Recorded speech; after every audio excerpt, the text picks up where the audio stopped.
My opponents may be asking for one day of peace, but in this dojo, we know no mercy. Welcome to Chainburn. Hello folks, I'm the Ghost Knife, and welcome back to more Yu-Gi-Oh! Master Duel. And today, as you can see, we are going to be taking Chainburn to the Duelist Cup. That's right, it's about time for everybody's favorite competitive event, where all of the player base takes the most sweaty decks they can to cheese out as many crystals / gems as they can so they can open more packs. And because the Duelist Cup is normally a very heavy meta kind of environment, I decided to take a little bit more of a rogue approach with the deck that I've been trying to build in the background for some time. We are coming back to Chainburn. I've gotten a few more rares for this deck. It's not fully finished out, which is why we have Firecracker, mostly for the memes. But yeah, I got Chain Strike, and I got, in my opinion, one of the most important cards in the deck, Transaction Rollback. I only have one of these and 3 Chain Strikes, but in my opinion, this should be enough to kind of sneak in some wins with our incredibly powerful burn strategy. So, can Chainburn keep up with the best, or are we going to burn ourselves to ashes? Find out. Alright, here we are in the very first game of the Duelist Cup for me. This is a pretty good hand, especially for going first. So let's go ahead and see what my opponent's got. As I'm going to go ahead and set board pass. Mahama is a great way to burn out my opponents, and I feel like I've got a pretty nice board. At least, I think so upon first glance. As you'll notice, I do have a little bit of rust with this deck, and I'm going to make a mistake. Excuse me? I'm sorry, did you just banish 5 for an Eater of Millions, and then go Pantheism of the Monarchs? My first game in the Duelist Cup is against Monarchs. I thought this was a bad deck, but okay. I mean, let's see how it goes, because I definitely want to play Monarchs. It's a deck that I liked back in 2011. Anyways, with that out of the way, they're going to go ahead and pitch the Prime Monarch. They're going to go ahead and summon the Eidos, the Underworld Squire, or Eidos, and then they're going to summon Vanity's Fiend.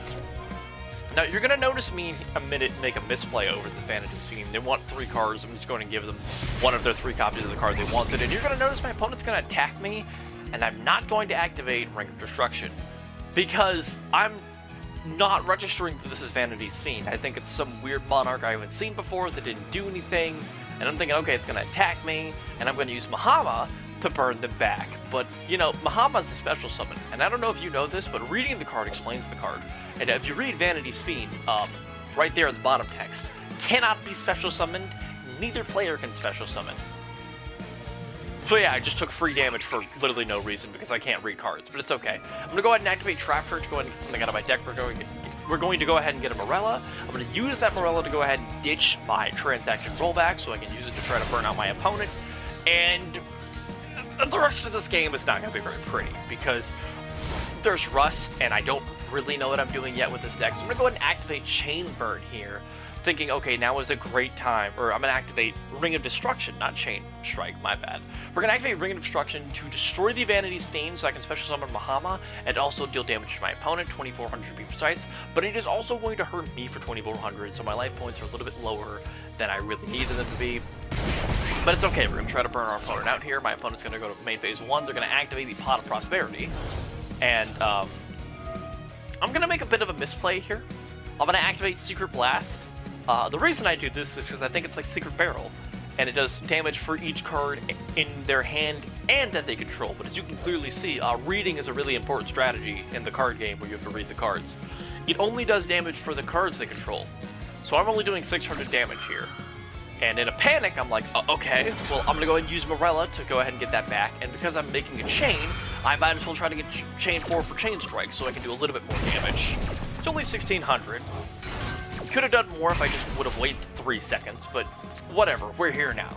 So we're gonna use Secret Blast in the most unfavorable way we can and burn my Chain Strike for basically nothing. And then my opponent's gonna go ahead and use their Monarch card to go ahead and grab the Monarch Stormfront. They're gonna go ahead and bring back the Prime Monarch, and I'm gonna make yet another misplay. I'm going to activate Ceasefire, thinking I'm going to go ahead and get a 1500 point little burn off. It'll be nice and easy, but I don't know if you know this, but Morella's a normal monster. The Prime Monarch is also a normal monster. I'm only getting 500 damage off here. So as you can see, we're making a lot of misplays. My opponent is going to try and Caius my Morella, but hey, it's okay. Even though I can't read my cards, my opponent can't read my cards either, so it all works out. They try to Caius Morella, and Caius, or Morella, does not care about monster effects, so nothing happened. So they're going to go ahead and attack Leader of Millions. They're going to try to banish it, but it already banishes itself when it dies. They're going to attack us with Caius. I'm going to go ahead and summon Bahama to burn for 1200. I'm also going to summon Bahama, because it's a nice little defensive wall to Caius. Hoping they don't have any sort of big Monarch card here. We're going to set the Gravedigger's Trap Hole, because it's all I really can do. It's not a great card in this situation. They're going to go ahead and use the Pantheism with Monarch. They're going to try and bring back, or they're going to banish the Prime Monarch. I think to special summon the other one. Yeah, that's what they're doing here. And my opponent's going to activate Pantheism.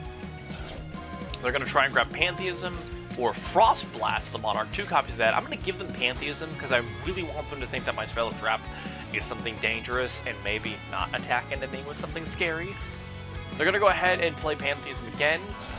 They're going to draw 2 cards, and what do you know? They still drew the Frost Blast. So they're going to waste the Frost Blast on my monster. They're going to then use Eidos, and it's at this point that I have a Giga Brain moment, because now there are 4 effect monsters on this board. And guess what I have in my graveyard? A little card called Ceasefire. So we're going to go ahead and transact the rollback, make myself lose half of my life points, so I can roll back that Ceasefire and sneak in a win on Monarchs. And that is how you get it done. Rogue versus Rogue. Alright, getting into our second game here. I am going first again. With this deck, you can go first or second, depending on a variety of hands, but I choose to go first typically because of Gravedigger's Trap Hole. I'm going to go and use Pot of Desires, and my opponent is going to Maxi. We do not care. Let's go ahead and see what I... Both of my Morellas, and a Ring, and a Mahama. That Pot of Desires hurt more than I want to admit, but it's fine. It's fine. We can just draw 2 off this. Go ahead and use your little backseat. Draw your last pathetic card, Yuki. I'm going to draw into 2 Just Desserts, or a second Just Desserts, and a Secret Bail, and I feel pretty confident with this board. My opponent goes Dark Beckoning Beast, and once I see this opening the Spirit Gates, I decide to go for Secret Barrel because I'm like, yeah, my opponent's on U-Bell, and they can't really do anything against Chainburn. But as you're going to see here in a second, I think this was a really big mistake because U-Bell does struggle with Chainburn because it doesn't produce any monsters typically, but in order to beat U-Bell, you kind of need the element of surprise, and typically, I think to myself, no one's seen Chainburn, no one's going to know how to react to it, so I go ahead and activate Secret Barrel a little bit overconfidently. And you're going to notice that my opponent might have actually played this matchup before, because they're just going to start ripping through my board here. They're going to go ahead and grab the Unchained Soul of Sharvara. I'm going to Ring of Destruction, forgetting how Sharvara works. It's been a minute since I played Unchained, leave me alone. They're going to Sharvara in response so they can dodge my Ring of Destruction and still get their effects off, because, you know, why not? I made the burn a little bit earlier than they anticipated, so maybe that was the right play. I'm not sure. They're going to go ahead and use Dark. They're going to go ahead and grab back Dark Beckoning Beast, use Spirit of U-Bell to summon the Phantom of U-Bell, which is a bit of a problem card for me. It means I can't Bahama here. They're also going to... Wait a minute. That's not something you grab with U-Bell. Something's wrong here, Scoob. Why did they Nightmare Phoenix? Okay, they're going to Nightmare Phoenix my Ceasefire, and because I don't want the card to go to waste, I'm going to have to Ceasefire here, which hurts, but it's something. We're going to set their Escape. I'm going to lose my Ceasefire, even though I just used it for a little bit of damage. Some burn damage is better than none. They're going to go into... Wait a minute. Little Knight? Wait. Why aren't you going to your U-Bell monsters? That's not how U-Bell works. As you can see, my opponent is going a different route that is absolutely forcing me into really awkward positions. So they're going to try to Little Knight my Just Desserts. I have to activate it to get the damage off. And it's from here that I see the problem with my game plan, and they don't even attack with Little Knight, which I find really suspicious. Maybe they think it's Magic Cylinder. I'm going to go ahead and activate, or go ahead and set my Bad Luck Blast and try to get something going here. My opponent is going to attack with SP Little Knight. I'm going to go ahead and activate Mahama to make them take 1600 bird damage to give myself a defensive wall. And my opponent is going to use Spirit Gaze on their Spirit of Yubel to bring back the Dark Beckoning Beast. Now, I'm not in a great position from here, so I'm going to go ahead and activate the Trap Trick because I just don't have enough momentum. I don't have that surprise factor, and they won't summon monsters for this Just Desserts. So they're going to go ahead and bring back their Spirit of Yubel. I'm going to activate Bad Luck Blast on the SP Little Knight, and they're going to go ahead and activate SP Little Knight, and in response to this, I'm going to go ahead and activate Just Desserts because I actually have an idea here. Because they Little Knighted my Mahama, what I'm trying to do is I am trying to force my opponent into having 4 monsters at the end of the turn. There's multiple reasons it's okay that they actually use SP Little Knight's effect here. First of all, Yubel really needs a monster on my board to do damage to me.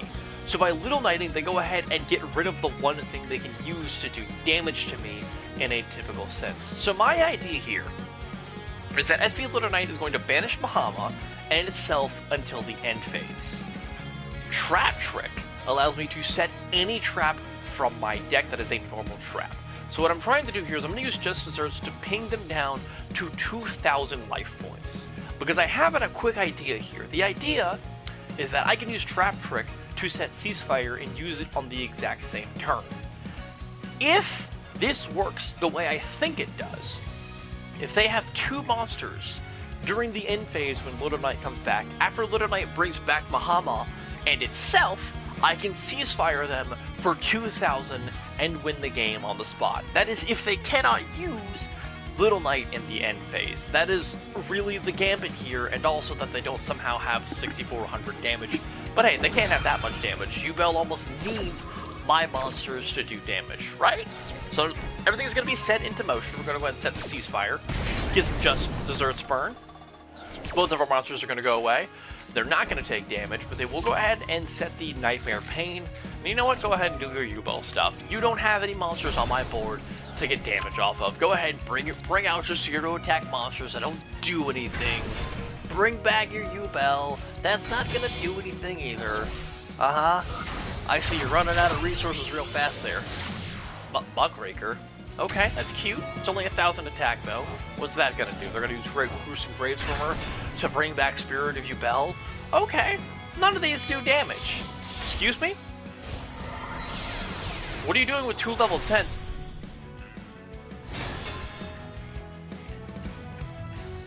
Oh!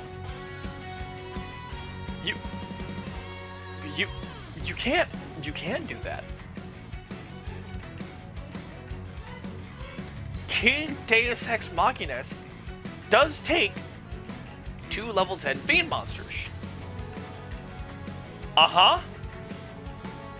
Thankfully, they don't have Dark Contracts, so they can't use anything with this, and they can't attach my cards that have monster effects, because I don't have any monster effects right now, so not the worst thing ever. Okay, we're going straight to battle. This is gonna hurt, but it's fine. I've got enough life points. They do have 2 monsters. We're going to the end phase. Little Knight comes back. I activate Ceasefire, and they can't activate Little Knight. And just like that, everything comes together. Get out of here, Yubel. You cannot handle the heat of Chamber. Alright, getting into our next game here. Our opponent's got a... Oh, okay, this is an interesting hand. We're going second here. Who cares? I'm not worried about it. Excuse me? Dragon Maid. In Duelist Cup. Parlor Dipching Dragon Maid changeover. You know, I feel like this is a bit of karma for all the Dragon Maid games I play, but you know what? Okay. I don't know how this is gonna go, but let's dance. They're gonna go ahead and ditch changeover. Reveal the Blue Eyes White Dragon. This legendary dragon is a powerful engine of destruction. Virtually invincible, fear if you have faced this awesome creature and lived to tell the tale. Into Blue Eyes Alternative. Blue Eyes Dragon Maid in 2024. Alright, show me what you got. They're going to go ahead and use the changeover. They're going to put it back in their hand. They're going to bounce their Parlor Dragon Maid. And from here, they're going to set one and activate the changeover to fuse the White Dragon, the Parlor Dragon Maid, into Shien. Now, this is actually a really big problem card. This can negate one of my burn cards. And that hurts a lot because I need every single little burn that I can get here. So this Xiao is pretty much the choke point of if I can win this game or not. I have to get rid of it, or at least get rid of its negate as fast as possible. Fortunately, I've got Lava Golem here. They're going to go ahead and special summon their Parlor Dragon Maid. They're going to go ahead and dump their Welcome, which is going to activate a card. I can't target them with card effects, but I sure as heck contributed them for Lava Golem. I'm going to activate One Day of Peace, and because I can't take damage anymore, I'm going to go ahead and set the Trap Trick and the Morella and just pass. And in my opponent's standby phase, I'm going to activate Morella to dump the transaction. Roll back, we've seen that trick before. My opponent is not going to take damage from Lava Golem because of One Day of Peace. They're going to go ahead and activate the Kitchen Dragon Maid, grabbing Lorpar. They're going to dump Lorpar. We're going to go to battle. They're going to activate Kitchen Dragon Maid, and then they're going to activate Tinkak. This is pretty nice tech. They're going to give Tinkak the attack so that they can replace it with the Tink, or they're going to give Kitchen attacks so they can replace it with Tinkak, which is pretty nice tech there. They're going to go ahead and activate Parlor for Lorpar, and this could have been game if One Day of Peace wasn't a thing. They're going to end the battle phase realizing what has gone wrong here. They're going to get both of their Dragon Maids back. They're going to use Parlor to ditch a... I'm sorry, Mr. President, there has been a second changeover. I thought that was a one-of in the deck, but sure, why not? When you're doing Blue Eyes Dragon Maid, who knows what you're going to be doing. They're going to go ahead and use the changeover again with Lorpar and Parlor to go ahead and resummon Xiao. Again, this is a really big choke point card here, so I have an idea. I don't necessarily need this Trap Trick based off of what I actually draw.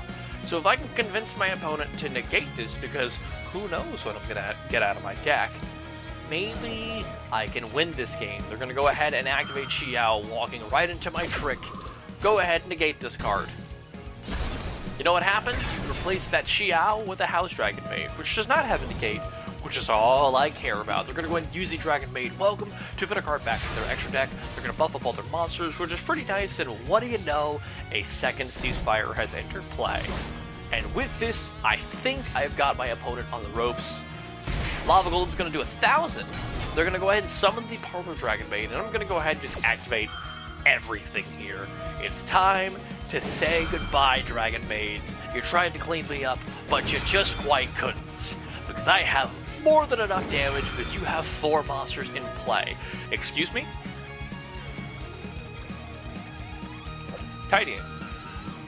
Targets a dragon you control, and a card I control or in my graveyard, and returns them to hand. Well, oh. So they just bounce a Dragon Maid, and they bounce my rollback, and I don't have enough damage and they OTK me. Okay. Sometimes you just get outplayed by your opponent. I talked a lot of smack about Blue Eyes Dragon Maid, but go ahead and bounce... I'm sorry, what? Did you just bounce Morella instead of the transaction rollback? So, once my traps go in, I can just roll back 1 and you're dead anyways. I'm just gonna activate Morella in response. Okay, cool. Get back Morella. They bounce their card. They don't die to Ceasefire. Ceasefire just deserves the Secret Blast. But, yeah, they're gonna ditch card. And then I'm just gonna roll back when they welcome. How about a Secret Blast? I never get to kill anybody with it, so you know what? Secret Blast for lethal. Thank you very much, goodbye. You tried your best, Blue Eyes Dragon Maid, but, you should have known the transaction rollback is the most deadly card in my deck. Alright, ladies and gentlemen, I'm going to be going first here for you. I don't feel so good, Mr. Stark. Pot of Desires, give me something really good here. Don't ash me, please. They didn't ash. Let's see what I lost. Okay, we lost a Firecracker. Poor little guy never got to shine in this series, did he? Or at least in this episode. Last one he did work, but you'll have to watch last episode on that. A Ceasefire hurts. Oh. We lost Rollback.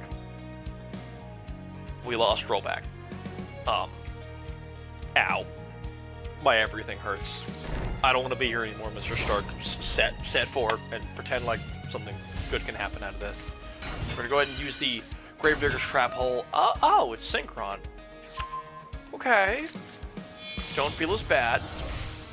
Synchro decks typically like to summon a bunch of monsters. Maybe I can get a bunch of damage off here. Stardust Charge Warrior is gonna go ahead and draw them a card. They're going to activate Athkator Dawnwalker. Isn't that giant ant from like 2011 that summons a synchro monster? Yeah, Fire Ant Athkator. That is hilarious.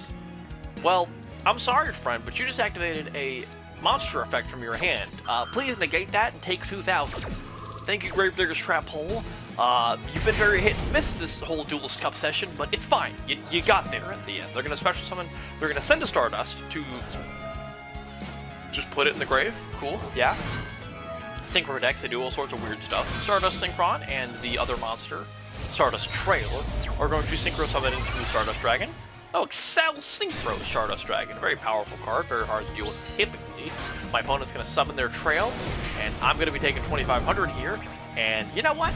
Mahama, you can take 2,500 as well. You're at 3,500. My opponent... Raigeki. Don't hate the player, hate the game. I got nothing to... I'm sorry. Did you just Raigeki my Mahama so you could summon your Bestial Baldrick? I hate you. I hate you. I hate you so much. You know what? Just desserts. Take 1,500.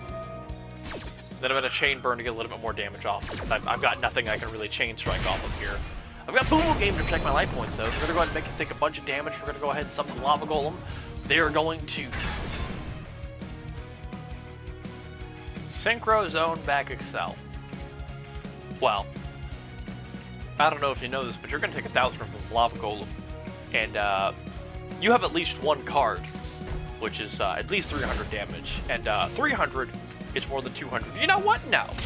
Secret Blast for exact. Like a true Chain Burn champion. Get out of here with your synchro nonsense. You and your 7-hour turns do not need to be in my Duelist Cup. Alright, with that last game, we went ahead and proved that there is no synchro deck that Chain Burn can't beat. This is a pretty nice opener. I can go ahead and use this to get one day of peace off, draw a card, dig a little bit deeper, and I'm safe until my next turn from damage, so go ahead. Go ahead, opponent. You got this. Sword Soul Emergence. You didn't, perchance, draw into that for my one day of peace, did you? Which gets you Moye, which is your one-card combo. What did I say? There's no synchro deck I can't beat? Well, this is one of them. My life is pain. Okay, Moye into Chi Xiao. And then Chi Xiao grabs Long Yuan, and they have Baron. And from there, I just kind of lose, don't I? Because Baron is going to negate one of my cards, and I can't really do anything about it. There's Long Yuan, yep. Okay, Long Yuan and a Baron. That sucks, but you got me. 2 negates is pretty powerful. You got me right where you want me. Hey, excuse me? That's a fire monster. Baron's a wind monster. That's not Baron. Well, what do? You're gonna draw a card, I special summon, you tax me for 1,200, that's pretty nasty. If I activate a spell or trap, you tax me. Okay. Well, if I do the math right, maybe I can activate all 5 cards? Actually, you know what? I don't think I can. I think this does me in anyways. Okay. They're gonna Long Yuan. I'm not gonna take damage, just one day of peace, which is pretty based. I gotta draw Lava Go. You know, Sometimes you just want it more than your opponent. Sometimes your opponent's playing an ultra powerful meta deck that is really versatile and does a lot. Sometimes you just have Lava Golem. You can take that monster now. I'm going to set forward pass, and now I'm not going to get taxed, and you don't have a negate. So, take 1,000, please. If the opponent's going to activate Sword Soul Blackout, which is going to target my Secret Barrel, my Ceasefire, and from this position, I'm like, alright, cool. I'm just going to go ahead and activate Ceasefire and Secret Barrel. I don't know if Just Desserts and Chain Strike can finish the game from 7,000. This is about 1,000 damage here. This is 200 for each, so 2, 4, 6, 8, 10, 12, 14, 16. So 16, so it's about 1,000, 16, 2,600. This is another 1,000. I don't think I can actually kill them from this position. Unless they get a monster to gate. If they don't, then I can Bahamut them, so I'm not too... I'm sorry, did you just Cosmic Cyclone a burn deck? Now look, if I was like Labyrinth, this would ruin my deck. Pay 1,000 life points, you banish any of my spells or traps, it's pretty good, but you just paid life points, and you gave me another chain, meaning I can just Desserts and Chain Strike, and I'm pretty sure that's just game, right? How did we start this game again? I said something. I'm pretty sure I said there is no Synchro deck that can beat Chainburn. 24, 1,000. You're at 26? Oh look, that's exact with Ceasefire. Get out of here with your nonsense, Sword Soul. You may be able to cheese other monster-based decks, but you can't cheese Chainburn because there is no cheese in fire. Just hot flames. Let's go ahead and get... Alright, I think that's enough games for this session. Let's go ahead and roll it back into the end card, where we go with the wrap-up and tell you my thoughts on Chainburn. Honestly, when the deck was up against the matchups that I expected, which is the more meta things you see, like Snake Eyes and Sword Soul and Yubel, the deck does incredibly well. Chain Strike is a really powerful card that I'm glad I went ahead and crafted, but more importantly, Transaction Rollback is such a core card of the deck now. Honestly, if I could have like 35 of these, I would. And I don't know what the end build of this deck is going to look like for me, but expect to have more Transaction Rollbacks because this card is incredibly good in this deck, and I more than want to put in more copies of this card because it just gives you so much more burn damage. If you can get them with like 2 Ceasefires and like 1 good Secret Barrel and 1 Just Desserts, you can use Rollback to get off another Ceasefire to close out the game in the blink of an eye. Now, how did this deck do in the non-meta matchups? Well, I can tell you from playing 3 games in a row against Labyrinth, this deck does not hold up in those kind of matchups. And it is a bit frustrating, especially playing a deck you didn't expect 3 times in a row. But hey, we tried our best, I have no regrets. The real thing that blew my mind was playing against Harpies in the Duelist Cup. Yeah, I know, the Chainburn deck that really cares about its face-down back row went up against the one Winged Beast deck that's really good at removing spells and traps. I swear the matchmaking conspiracy, it's real, but anyways, that's me complaining about things where I was out of my control. When it comes to the non-meta stuff, Chainburn can struggle because it just relies so much on your opponents having a pretty established board. But for most of the current stuff in the meta, like Yubel, like Snake Eyes, like I said, like Horus, all of those decks have enough monsters that we can just abuse, and then right in the middle of their combo, we just flip all of our cards, and they're dead before they know it. And because of that, I definitely want to keep playing this deck, and keep building it until I have a version of it that I feel like is perfected. Until then, we're going to go ahead and put Chainburn back on the back burner, so I can go ahead and tinker with it and get a few more rares that I feel like the deck really, really needs. Well, that's all I've got for you for this one, folks. Thank you for tuning in. I hope you enjoyed these games. I hope you enjoyed Chainburn, because it will be back. Stay tuned, because the next time you see Master Duel, we're not going to be going back to an old classic. We're going to be doing a bit of a new deck that I've been building in the shadows for some time. What could it be? You'll have to stick around to find out. Thank you for tuning in, folks. Now do me a big favor and get the hell out of here.